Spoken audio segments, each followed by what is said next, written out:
মানে আপনার সারের চেয়ে কিন্তু এটা শুকিয়ে যাবে, হ্যাঁ?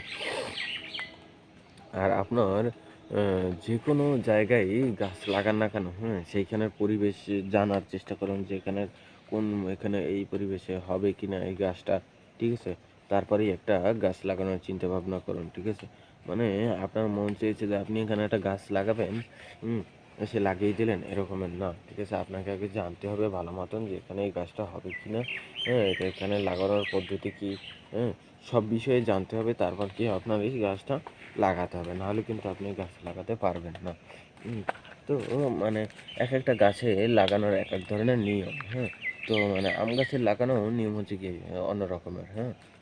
যেটা বললাম এই নিয়মটা মাটি খুঁড়ে তারপর এরকম সার দিয়ে লাগাতে হবে। তো আপনার আম গাছের যে লাগাতে হলে কিন্তু একটু খোলামেলা জায়গায়ই দরকার, হ্যাঁ? মানে উপরে কোনো বড় গাছ-টাছ থাকতে পারবে না, হুম? একটু খোলামেলা জায়গা দরকার। মানে একদম যদি আপনার উপরে কোনো বড় গাছ যেমন রেন্ডি গাছ, মেহগনি গাছ, জামরুল গাছ এইসব গাছ যদি থাকে সেখানে কিন্তু আপনার চারা গাছ হবে না। আর হ্যাঁ, গাছটা যখন আপনি লাগাবেন, হুম?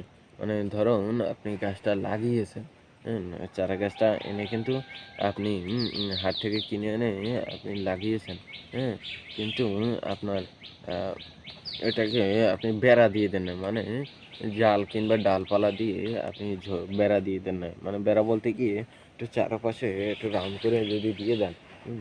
তাহলে কিন্তু আর যেমন পশু-পাখি খেতে পারবে না। পশু-পাখি বলতে গেলে হচ্ছে আপনার গরু, ছাগল, হ্যাঁ? ভেড়া, মহিষ, এইসব এইসবগুলোতে কিন্তু খেতে পারবে না, হ্যাঁ?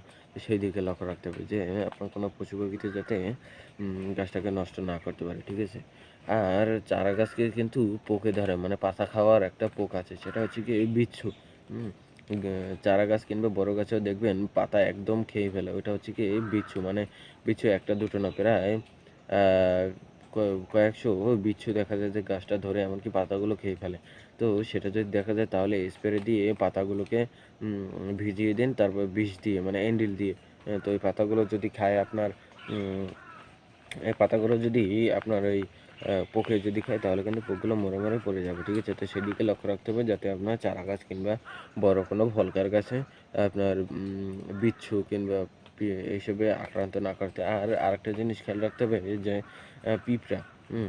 মানে যে পিঁপড়া বলতে পিঁপড়া তো হচ্ছে গিয়ে বিভিন্ন ধরনের পিঁপড়া আছে। একদম কালো, লাল কালা, তারপর হালকা এ কালো, হ্যাঁ? হালকা লাল, আবার একদম লাল। ছোট, ছোট কালো, কালো, লাল, কালা এরকম বিভিন্ন ধরনের পিঁপড়েই আছে, হ্যাঁ?